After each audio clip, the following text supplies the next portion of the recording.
I was the friend who never went out and always saved. People stopped calling until life changed, and they suddenly wanted to know how I ended up here. Most people do not notice the moment that changes their life. I did. It was a Tuesday night, middle of August, and I was staring at the ceiling in a crappy one-bedroom apartment that still smelled like someone else's cooking. My bank account had $62 in it. Rent was late. My coworkers were out drinking, blowing their paychecks like tomorrow was guaranteed. And me? I was lying there, sweating through a Walmart fan and trying to convince myself that skipping that one night out mattered. I made a decision that night. Not a big, flashy one. Just a quiet promise. From now on, every extra dollar stayed with me. No more beers I could not afford. No more impulse pizzas. No more going halfsies on gas for road trips I did not even enjoy. I was done living like tomorrow would fix itself. I was 24 years old when I drew that line. No mentor. No inheritance. Just this constant pressure in my chest telling me I had to build something or I would drown. The next week, my buddy Tyler called me lame for skipping poker night. Said I was living like a monk. Amanda from work asked if I was okay, like saving money was some symptom of depression. I smiled through all of it, nodding and laughing like I was fine. But inside, I felt like I was peeling away from everybody I knew. I started tracking every cent. I kept a notebook. Yeah, a real one, with lines and everything. And every time I avoided spending, I wrote it down. Coffee I did not buy, $3. Lunch I packed instead of eating out, $6.50. It felt small, but those numbers became my fuel. It was my way of saying, I am not staying broke forever. It got lonely fast. You ever sit at a bar with friends, pretending to sip the same soda for 2 hours so they would not notice you could not afford anything else? Or act like you already ate, because the cheapest item on the menu was still 2 meals worth of groceries? Yeah, that was me. They said I was missing out, that I was wasting my youth. Tyler would say, you'll never get these years back, man. I wanted to scream, exactly. That's why I'm saving them. But I didn't. I kept my mouth shut, just nodded, smiled, and let them toast to their own comfort. Then came the first real test, one that almost broke me. A trip, Vegas, Tyler's birthday. All the guys were going. They even offered to cover my flight if I split the hotel. $500, all in. And I had it.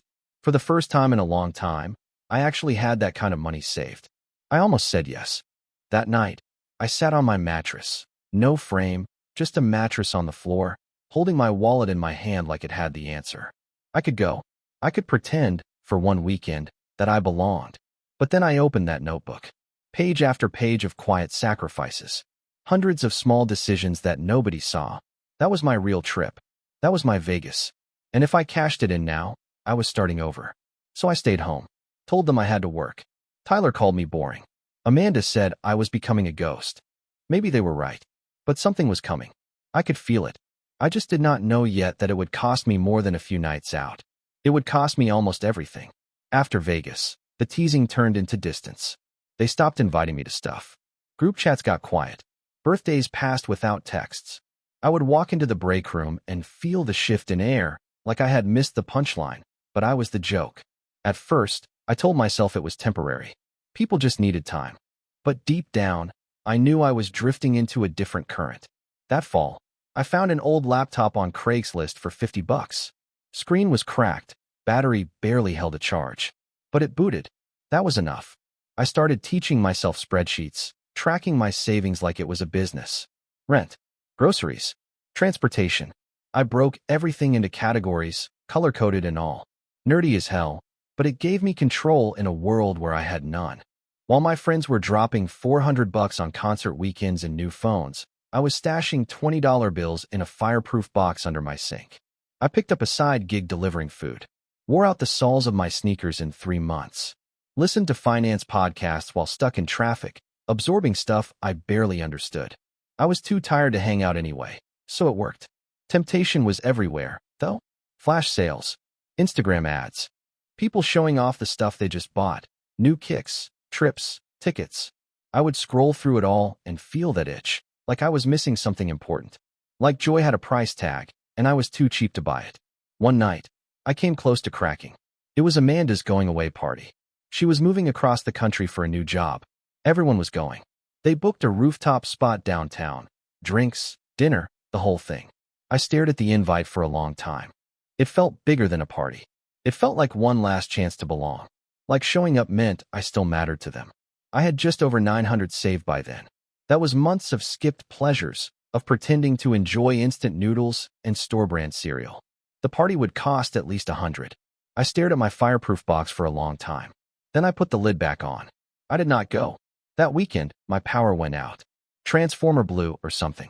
I lit a few candles, sat in the quiet, and realized this was it.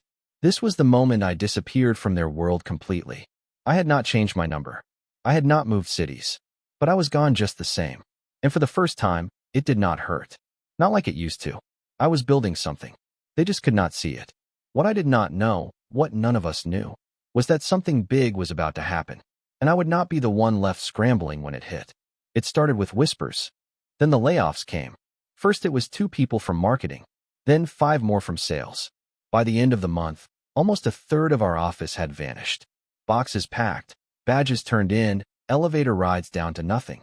I kept my head down, worked twice as hard, brought lunch every day, took on tasks nobody wanted.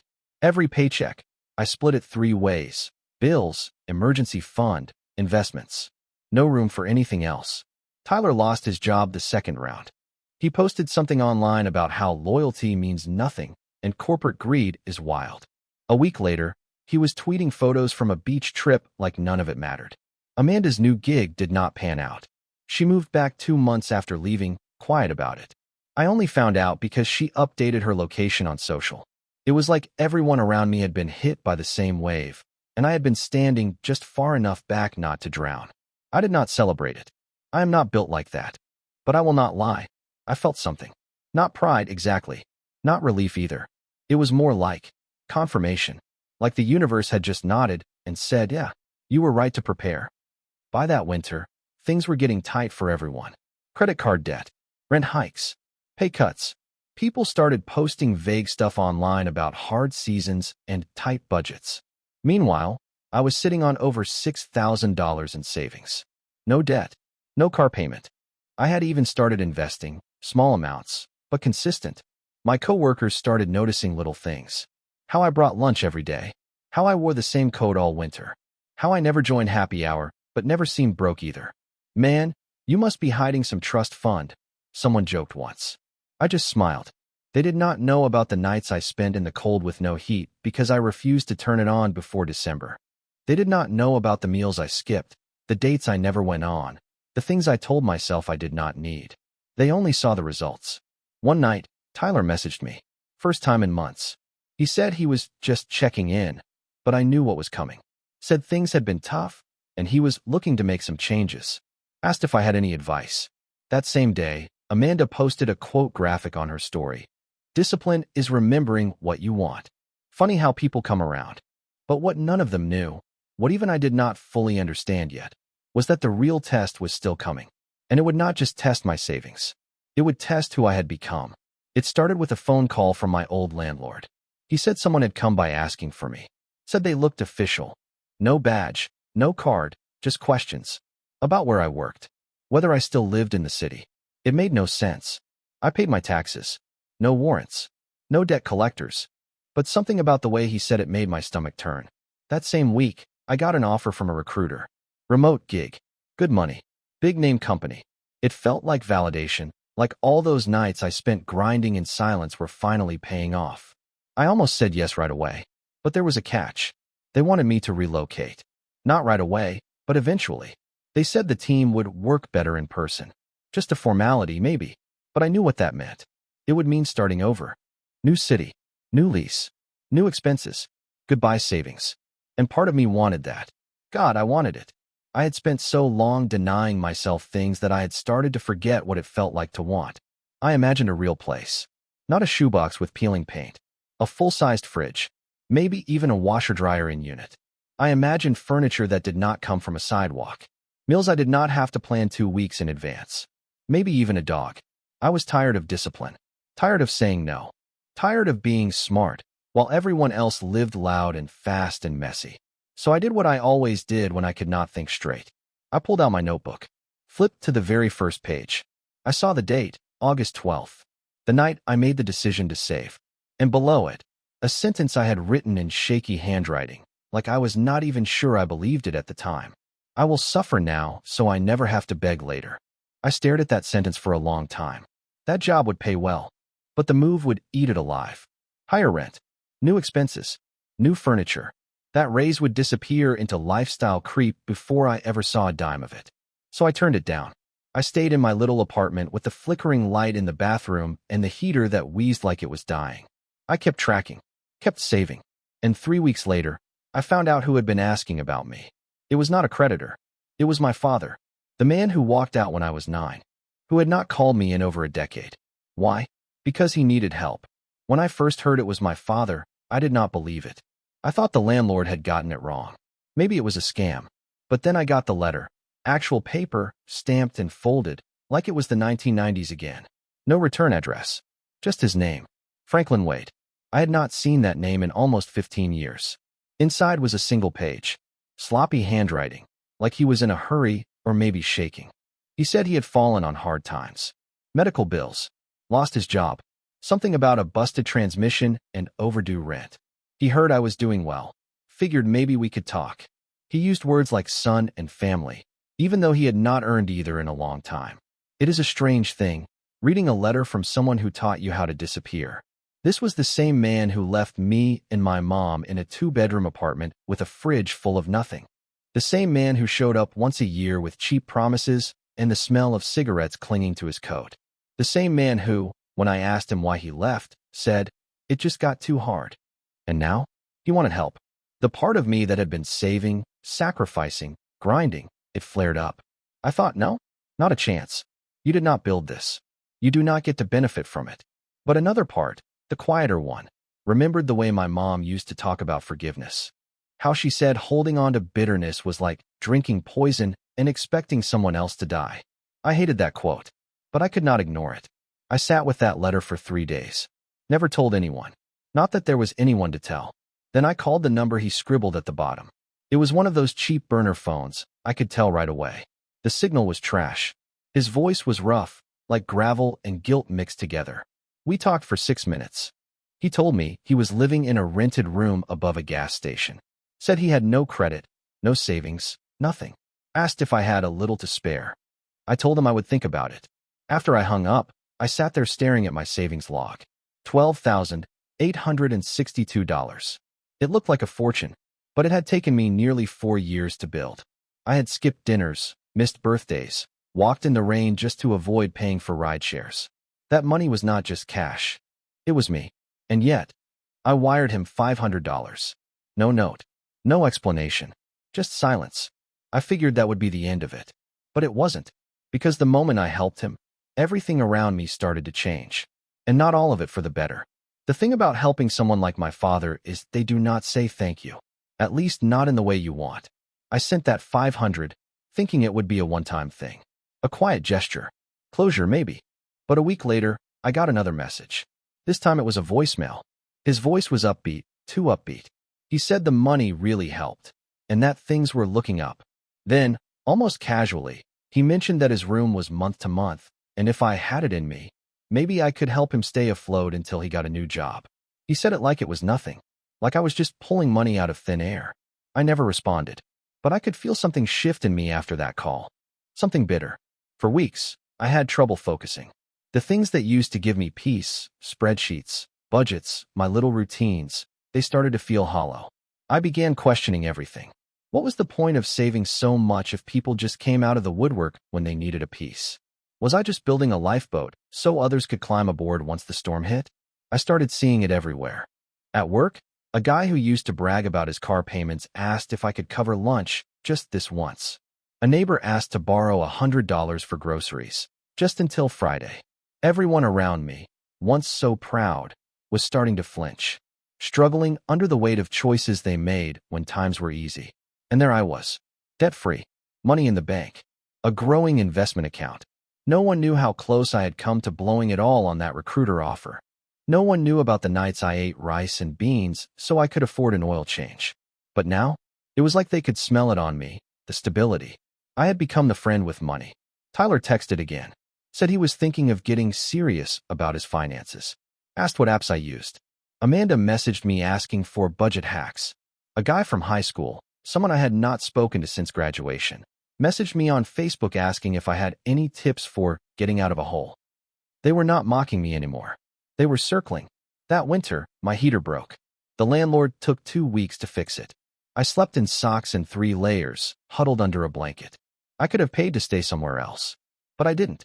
I took it as a reminder. This is who I am. This is the life I chose. Not because I love suffering, because I am building something no one can take from me.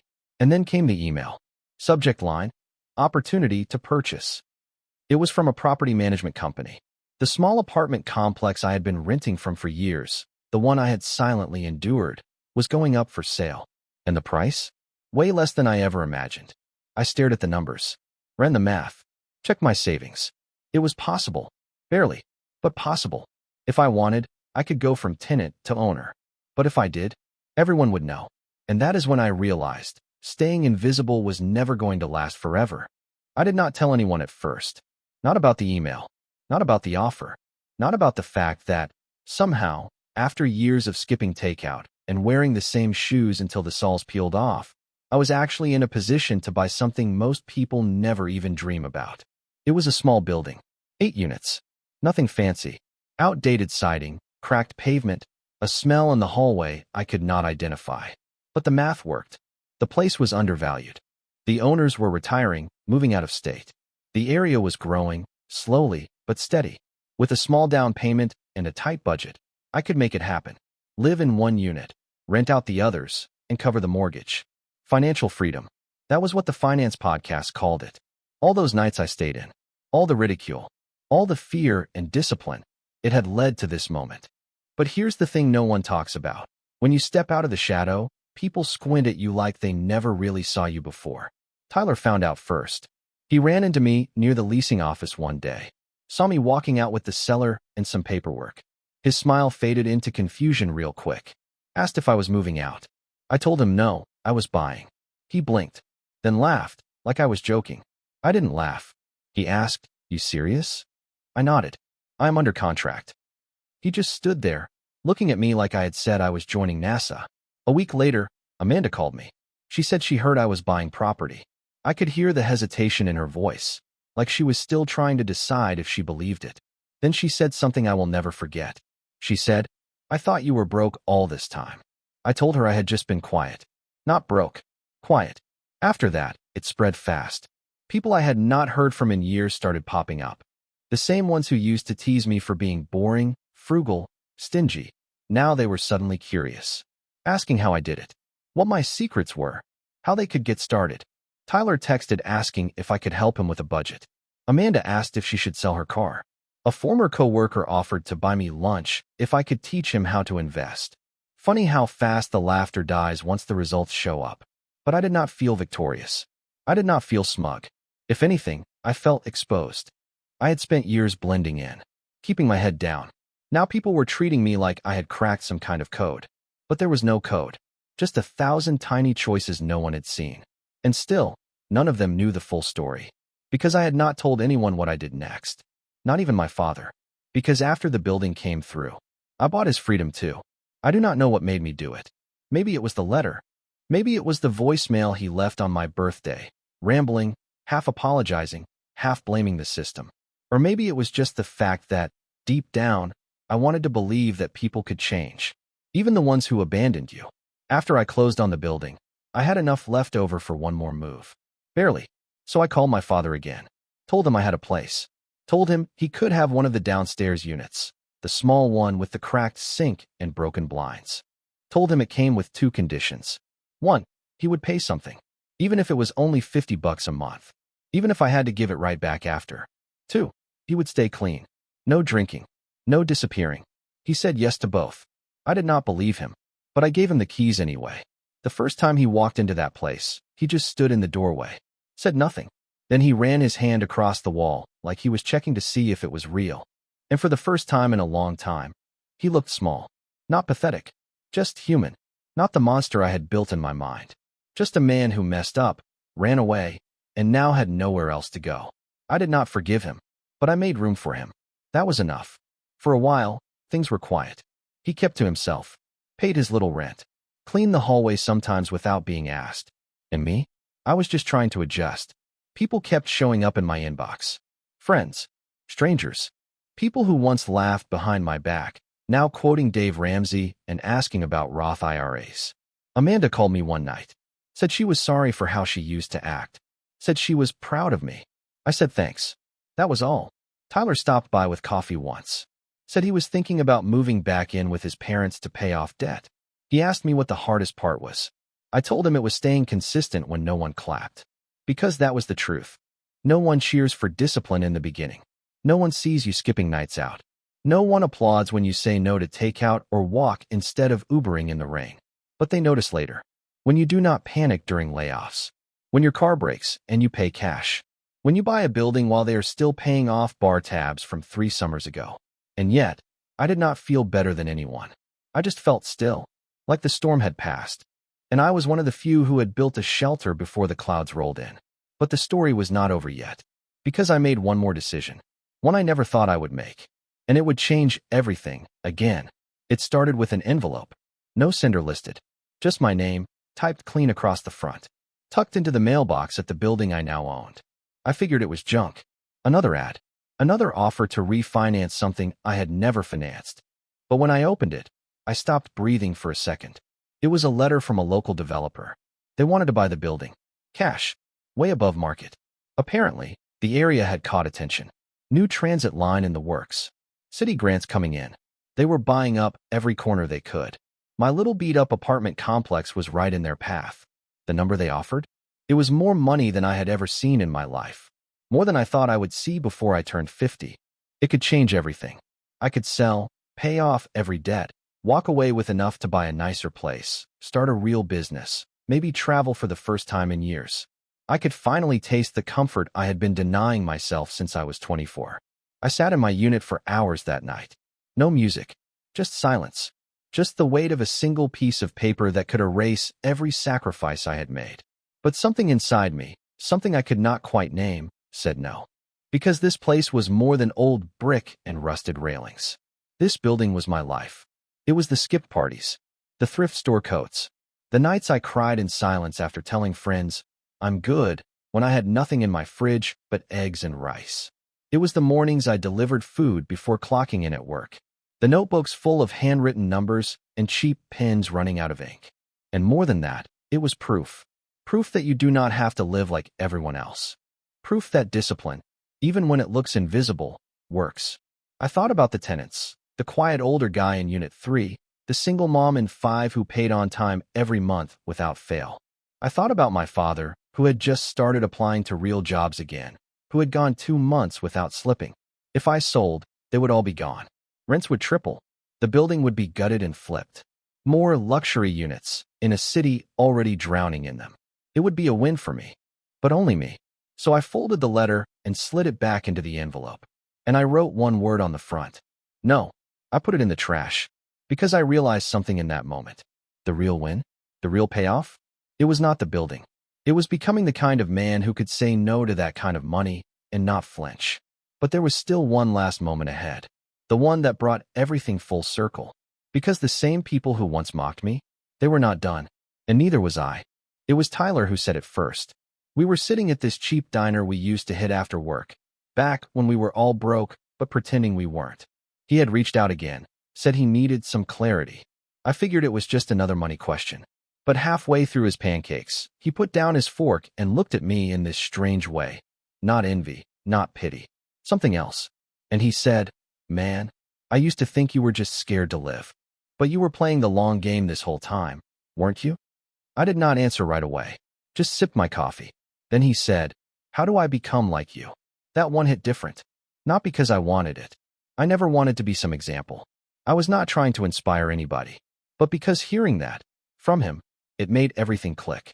The years of being called boring, cheap, cold, the skipped concerts, the cold nights, the peanut butter dinners, and the friends who drifted away. All of it had led to that moment, where mockery turned into curiosity. I started getting more calls. Amanda asked if I could help her put together a savings plan. Another guy, someone who once told me I was missing out on life, emailed asking how to get out of 20 grand in credit card debt. Even my landlord from years back reached out, said he heard I was doing well, asked if I had any interest in mentoring his son. I never posted about my finances, never bragged, never held up a sign that said, "Look at me." I just lived different, quietly. But time does not stay quiet. It reveals things, reveals who was pretending and who was preparing. And the truth is, I never felt smart. I just felt tired. Tired of watching people I cared about fall apart every time life threw a punch. That is what pushed me to be disciplined. Not pride, not ego. Fear. Fear of being caught off guard. Fear of becoming like my dad. One bad break from collapse. And now? I am not rich. I am not famous. I do not wear designer anything or post about grinding at 4 a.m. I just have peace. I sleep at night knowing that if my car dies, I am fine. If I lose my job, I am fine. If the world shakes again, I do not crumble. That is the reward. Not the money, not the building, not even the redemption. Peace. So when people ask me now, what is the secret? I tell them this. Discipline looks boring until the storm comes. And when it does, it will not be the loudest one who stands tall. It will be the quiet one. The one who said no when no one was watching. The one who stayed home. The one who kept the lights dim and the goals bright. And when they ask how long it takes, I say, long enough for people to forget your name until they remember it for a whole different reason.